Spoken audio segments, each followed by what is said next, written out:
I wasn't sure what I wanted to do, but I was sure of the things I didn't want to do. So I started my list from the bottom, ruling out the things that I would not want to do. And I straight out of school, I started working with multinational because I knew that if I went through a management training program, I would touch bits and pieces. And in the process, I would figure out what I wanted to do. So that's where I started. I started as management trainee and went through different processes of different organizations. All the HR people, shout out to you here. And then HR at some point figured that I was good in something, which was science. I was your average nerd, passed through academics and all the numbers and all the A's, and put me in a very science-based role, but I knew I wanted to be front-facing. I knew I wanted to tell the stories of the brand. I knew that I could use brands to solve systemic issues and really live my purpose through brands. And I started to think, what would I do? How would I get there? And what came to me at the time was very random, marketing. And I had no marketing background, I had no training. So what I did, went to, literally just said, I'll go to business school, I'll go learn. And when I come back, I would say to HR, I have arrived, move me. Like, what else are you looking for? Just move me.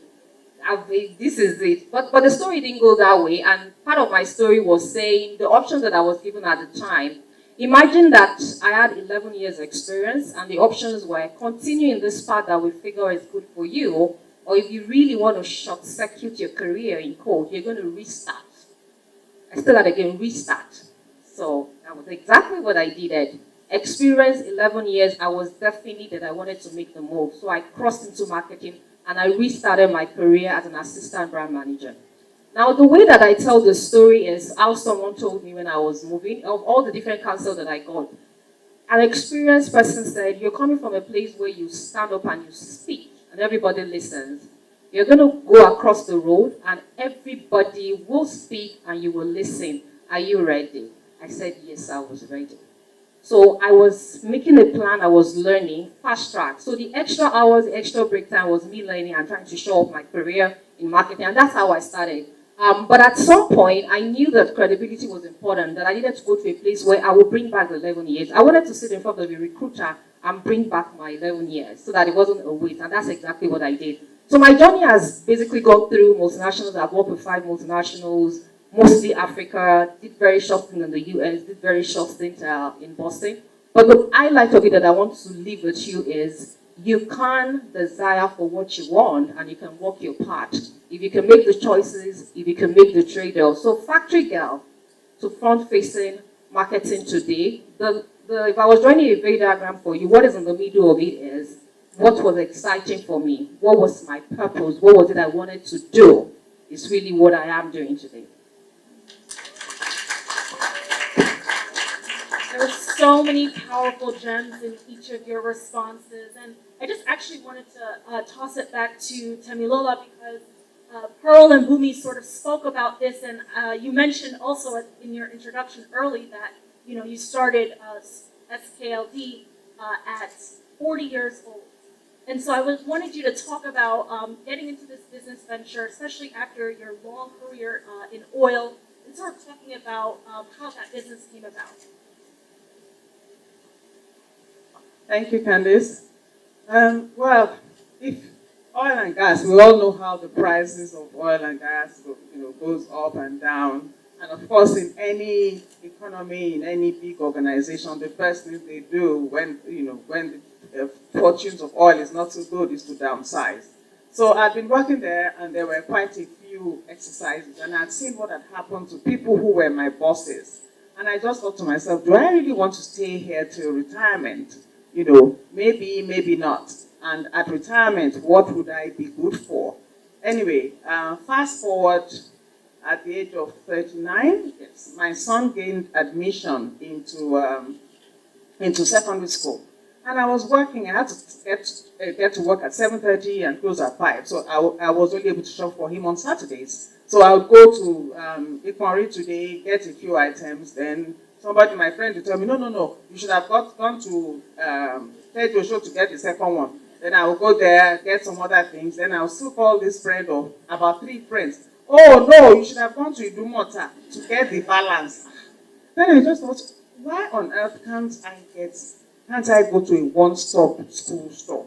And I recall when I was 17, I was I did my A-levels in England, and they just said, oh, go to John Lewis's, go to the fourth floor, tell them the name of your school, and they'll supply you everything, and that's what happened. So I just thought, why can't there be something similar to that? So in my head, that was my model. And coincidentally, at that time as well, our company was going through a bit of a crisis. The American company wanted to divest their interests and all that. So I just thought to myself, hey, what if I get a letter? What if they divest and they say, you know what, we are moving out, whether somebody can buy it or not? Trust me, I had a brain freeze for 1 year thinking about that.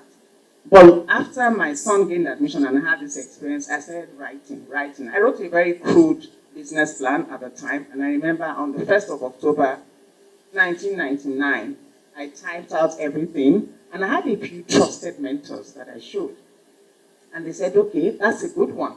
So I started working towards my resignation, and then before I resigned, I of course incorporated a company. Then I did a pilot scheme.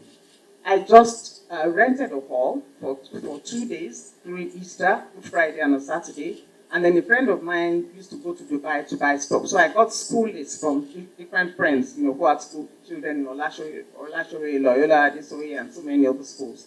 And I bought all the items on those lists, just a little bit, And I went to Dubai, did all that, took my vacation, did all that. And then I used all those things and partnered with other vendors and had a 2-day exhibition. And what I did then, because you have to be innovative, I got the PTA director of all the schools that I knew of, and I sent letters to them by EMS post at the time. And I also printed flyers, put it in churches and all of that. And it was a huge success. That research, that pilot scheme, was it for me, that I knew that this was an essential. And I also felt I'm solving a problem here, that's number one. This is a niche area, that's number two. Will children always be born? Will children always go to school? Yes. And so I just thought, you know what? I think we've got the right business, and that's how it started. I really appreciated hearing from each of you about your journey into each of your work. And throughout all of that, I heard innovation, right? I heard persistence. And I also heard self-love. And so I'm curious to hear from each of you, what qualities should a leader possess?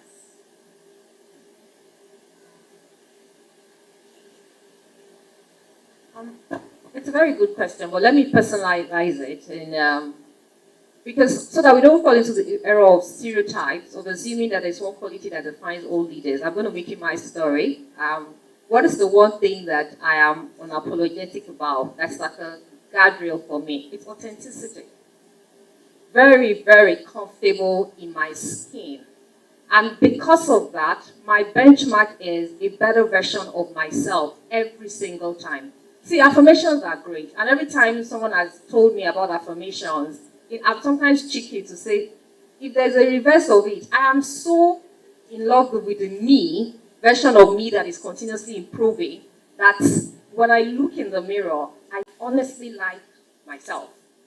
So that propels me to be very self-aware because the competition is me. So it's for me authenticity, and it is powered by self-awareness to say, what is a better version of you? Now, there's a story that I've told 1 million times, and I'm going to tell every time I get a microphone, I tell this story. So you're going to hear it again.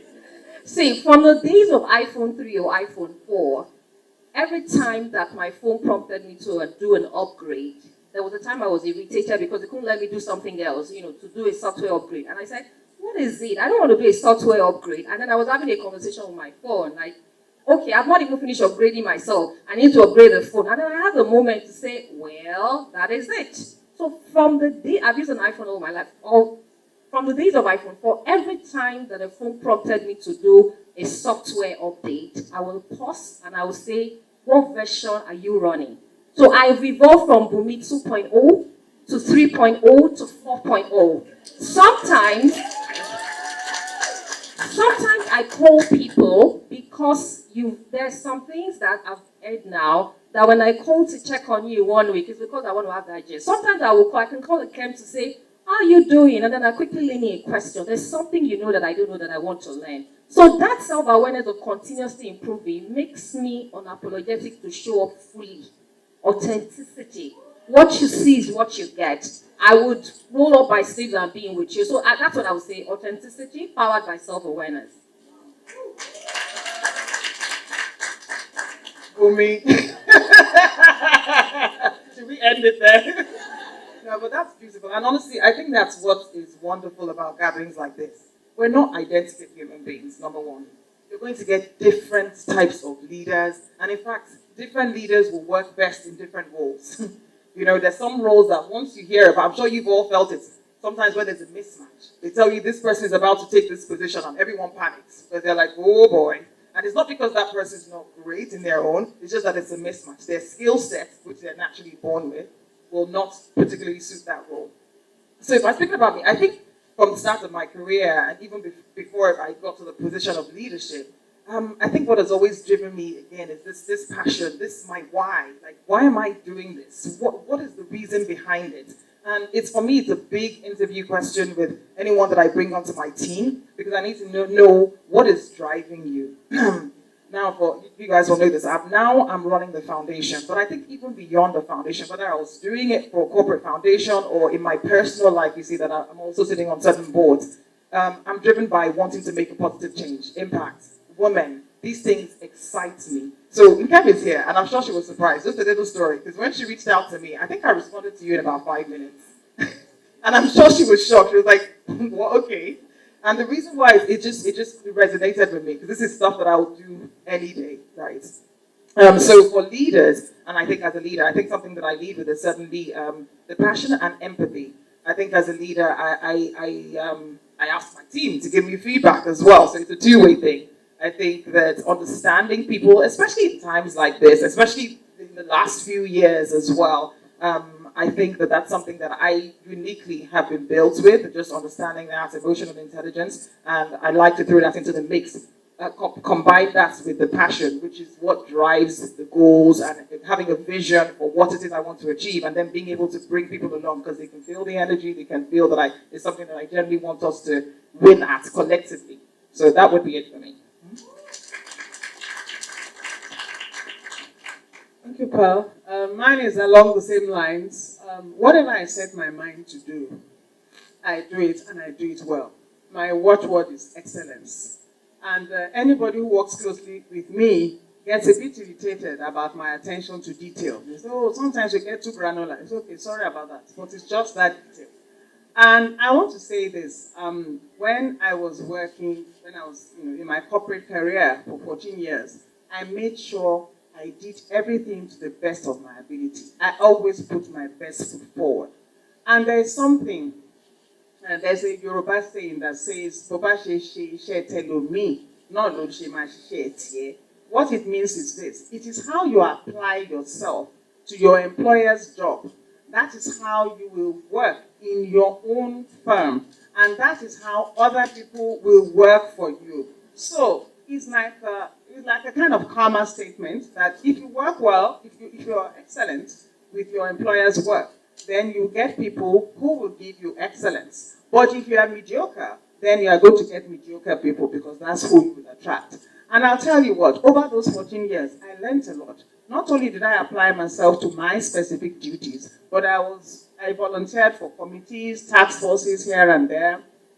And at a point, I was chosen. And because of that, because they saw my willingness, and because I was able to mix with a lot of people, work together as a team player in a committee or a task force, I was chosen as one of the facilitators to pass down the TQM back in the day, Total Quality Management or, Quality Improvement Program, as it was then called. And a bunch of us were trained. And that's when I learned my facilitating skills. So I got the trainer, training, and I was able to go to our other locations in Port Harcourt, in Imo State, and so on and so forth. And guess what? When I started my business, in the slow periods, because my business is cyclical, I was able to use that training, my training skills, to do a lot of consulting work, to be able to balance my income. When they say there is no knowledge wasted, it's very, very true. So apply yourself. And the only reason why our company has been able to stand for the last 22 years is because of the high demand we place on excellence, the high demand, and then the passion. As a leader, as Pearl said, if you don't have passion, you can't drive it.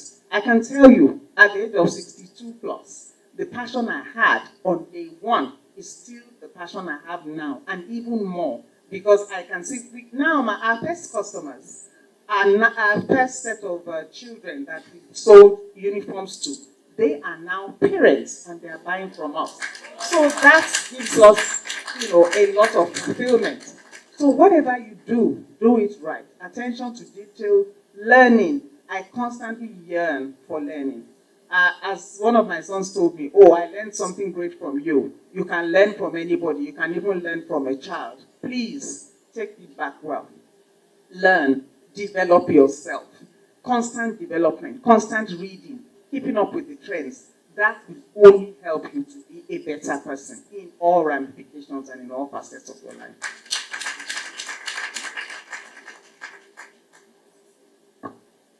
Said, if you don't mind, I'm just going to add something because that really resonated. Thank you for raising that to me. And just taking it back to the corporate environment, which I'm more familiar with, I honestly want to plead with all of you in the room. It's something that matters a lot to me. So I've been with my organization for 13 years. And when I started as a lawyer. And I say this to people a lot. They say, how did you get to a particular position? So I've pivoted. I moved to sustainability and governance and now the foundation and social impact. I think that key to that is just applying yourself and rolling your sleeves up to do things that are outside of just your job description. So in organizations, I see this a lot. People say to me, Auntie, where are you going?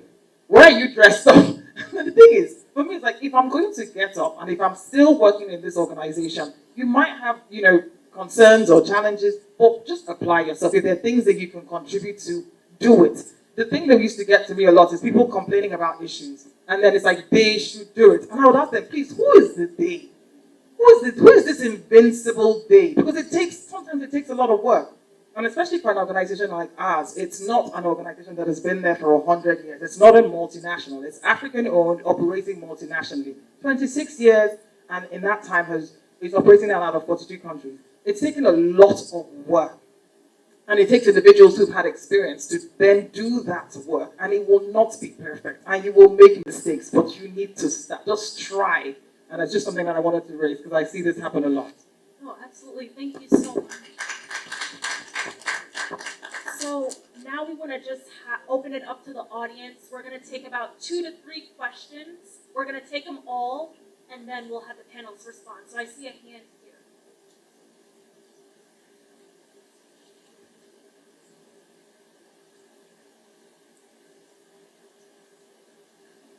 Hi, good afternoon. My name is Grace. I'm a cosmetic manufacturer. My question is for Ms. So, when I read your bio, I was super excited because I'm in fast consumer moving goods industry, and marketing in that industry is pretty dicey. These days, most people are more geared towards digital marketing. But if I'm going to, for example, my business, we manufacture haircare products. And we just recently getting our NAFTA. We want to go into stores like ShopRite and Spa. And yes, there is digital marketing, there's social media marketing, but then there is physical marketing to get into those stores and sell in those stores. And there are big boys already playing in those fields. And as a small business, you're scared, like, is this going to be worth it? I'm currently looking for a marketing person to join our team. And the very key prerequisite for me is that you have experience in FCMG because I want you to be able to push these products physically. Aside from just doing Facebook ads and Google ads, I want someone that can help push this product physically because I don't have that experience. I'm good at the production side of the business. So what advice would you give, which experience in marketing, fast consumer moving business, so what advice would you give to me? The first advice is next time that I'm speaking and you get the mic, just say, I want your number. Literally, yeah. So I'm paraphrasing everything that you've said, and if I was having that mic, holding that mic, I would just say, I want your number. And because you haven't asked, I'm volunteering now. So you've got me as a consultant. Oh, So I'm happy that we have this conversation because it's a lot in there and I don't want to take time here. So I can sit with you. What you must realize is there's a lot of power in indigenous brands that we have in telling our stories. There is a lot that we need to do first with product. If I would ask you a very basic question. If you had 10 naira, where would your first naira go to? Product. Mr. Lucas will tell you that. That's why we keep going back. I've been a customer since forever. So I was quite excited to meet her. Your first naira goes into product, selling your stories and the gamut of it and the team. So you've, in paraphrasing, just for the essence of this conversation, just make sure that we talk. Because I've publicly offered now, so I'm making myself accountable. I'm like your back-end consultant now. Okay, we're going to take 2 more questions on this side, but before we take them, I just want to reiterate, try to tailor your questions to the theme. As our panelists have made it clear, they're happy to answer one-on-one questions after the panel. So, yes, well, we have 2 hands over there. gosh, I'm so shy. Good afternoon, everyone. I'm super happy to be here. And Bunmi, I love you so much. I'm so glad you're here. I want you to mentor me, so I'm asking publicly. Please be my mentor. But straight to my question, you know, on days you wake up and you're just like, can't I just be a rich man's wife? Why do I have to go to, why do I show up today? You know, I know why I show up every morning, but then what do you do on such days? There are days I break down, I cry so much, like, it's so difficult. Like, what do you do? Do you still have those days, even now? And what do you do on those days? I just go to Google and, you know, affirmations and all of that. But since I have you here in person, what do you do? Before we get to that, we'll get the next question in the back there.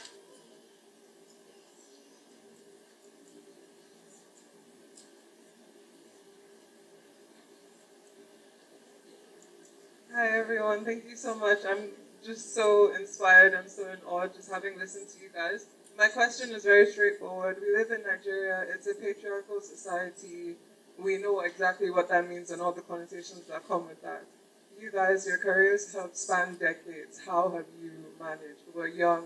I'm even scared. The small that I've seen so far, like it's a bit discouraging at times, and I just want to get your advice on how you navigate that aspect of your careers. Thank you. And we have one last question there, and then we'll have the panelists respond.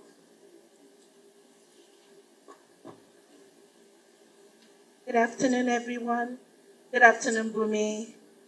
So this is for you. I have admired you over the years as you have supported women in marketing. I have watched you grow women in marketing. However, we all know that there's not been a lot of women coming out to play in the experiential marketing space. And for me, I am very creative with the agency that I have. I want to have access to you. I need you. You believe in every female that has worked on your team. I've watched you from Unilever, growing, Akon, and all the others. And it has inspired me a great deal. The only thing I want for you is access. Thank you.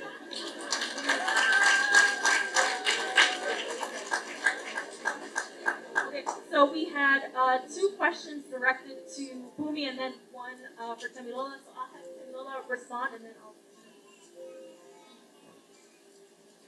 Okay, yes, someone talked about, working in a patriarchal society. Yes, incidentally, all my bosses were men. But one of the things is that first of all, it starts with us. What is our attitude to work? What do we do? How do we work? How do we relate to our bosses? How do we go the extra mile, right? That's one. Because when you have a positive attitude and you do your work well, and you make certain requests. When I was working, I never missed my children's school activities for one day. The school my children went to, they were very, they had a lot of parents' involvement. We would have tea party at the beginning of the term. They would have open day. They would have the day when they would host. I used to ask for permission. And I think the very first boss that I worked with, he's the one that trained me. He said, if your closing time is 4:30 and you have packed up your bag and you are ready to leave at 4:30, that means you did not give the company your full time. That means you have tried packing up before 4:30 for you to be ready at that time. So in my mind, I used to think, hello, why should I stay till 5? He said the earliest time you should even think of leaving the office for the day is 5 p.m. I listened, even though at first I didn't believe it. But I learned to believe over time. And then sometimes I was asked to come during the weekend. Sometimes they would even put us up in a full hotel. If we had a task force committee that would go on for hours.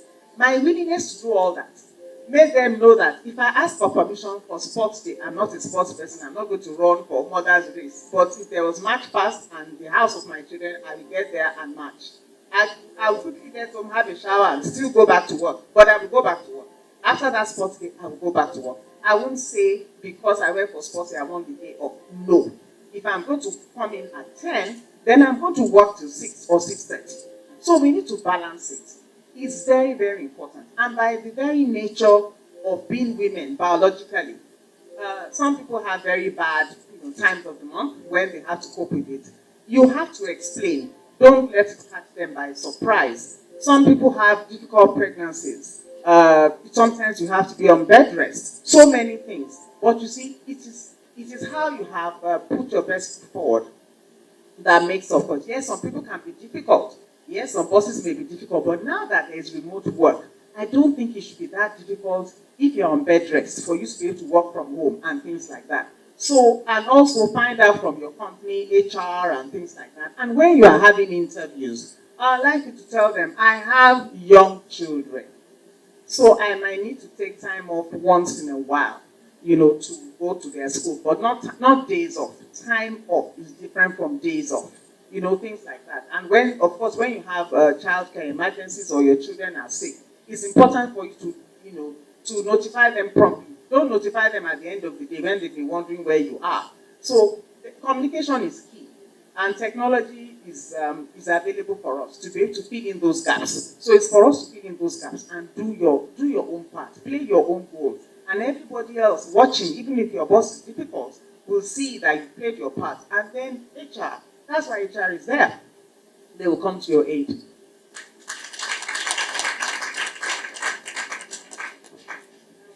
You didn't tell me your names, but I'm sure I'll meet you.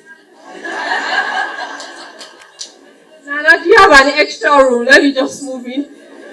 Like this way. Well, thank you so much. I appreciate it and the acknowledgement of the people that you called.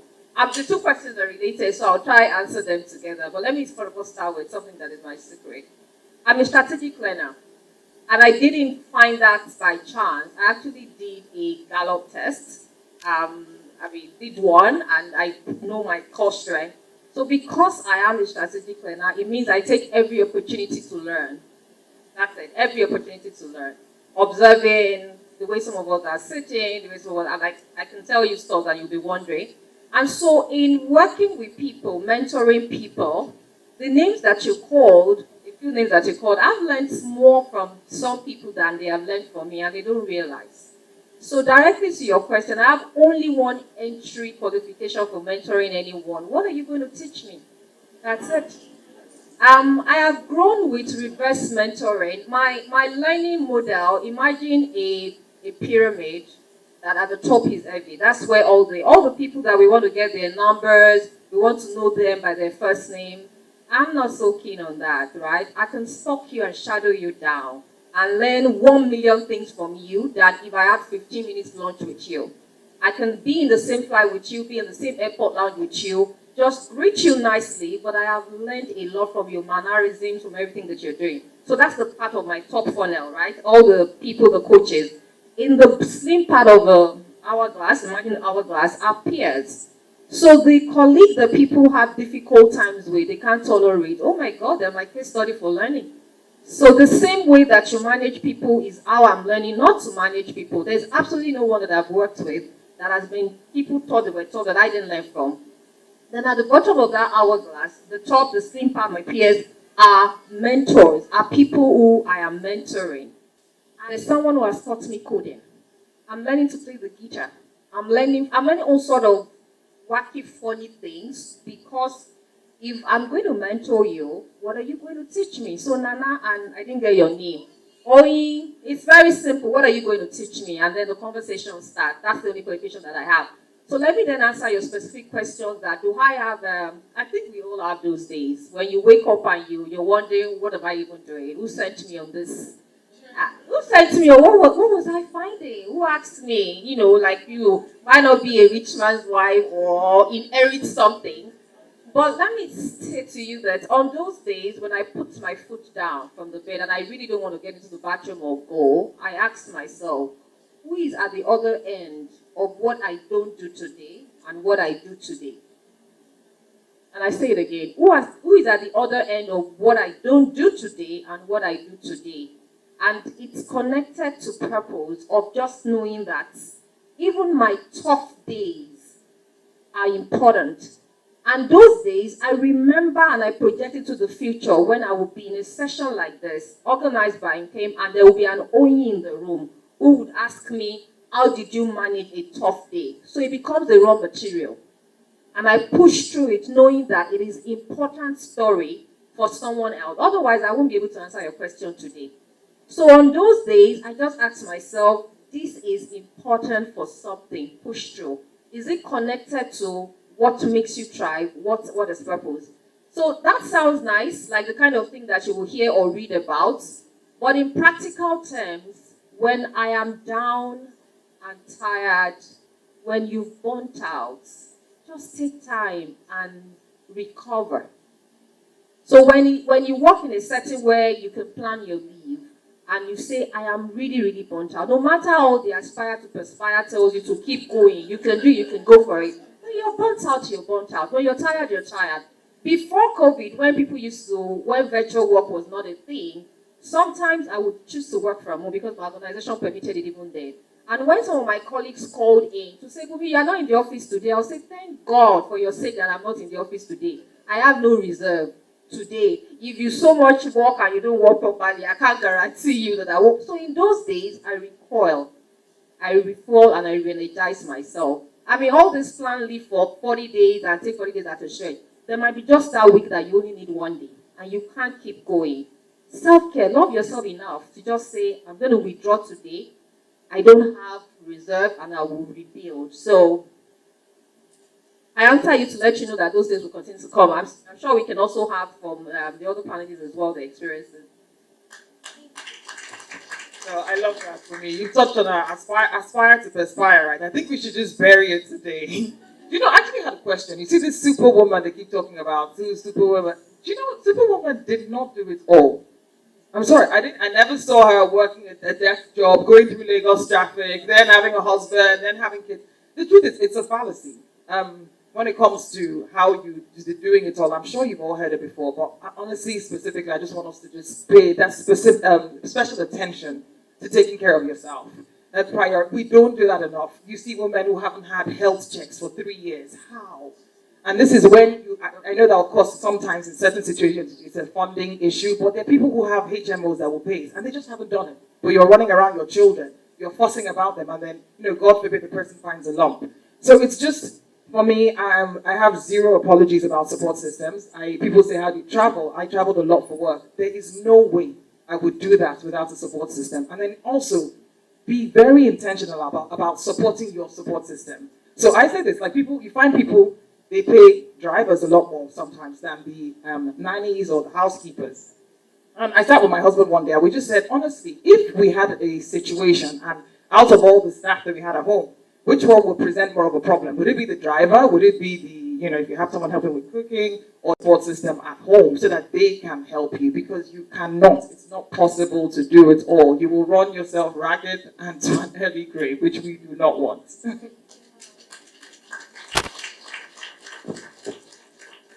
Just to add to what Pearl said, sometimes, especially those of us in male-dominated jobs, engineers, architects, engineers on the rig and all that. Hold up your head. You are a woman and you have responsibilities. You have those things that you need to do as a woman, as a mother. Taking that time off does not make you any less of a person. So as Pearl said, take that time. Don't look at your male counterparts and say, oh, he's not going, he hasn't gone on leave for 1 year, therefore I will not go on leave for 1 year. No, do what you have to do. You have the policies there to guide you. Thank you. Thank you. Please join me in thanking our panelists once again. This was such an amazing conversation, and we thank you so much for these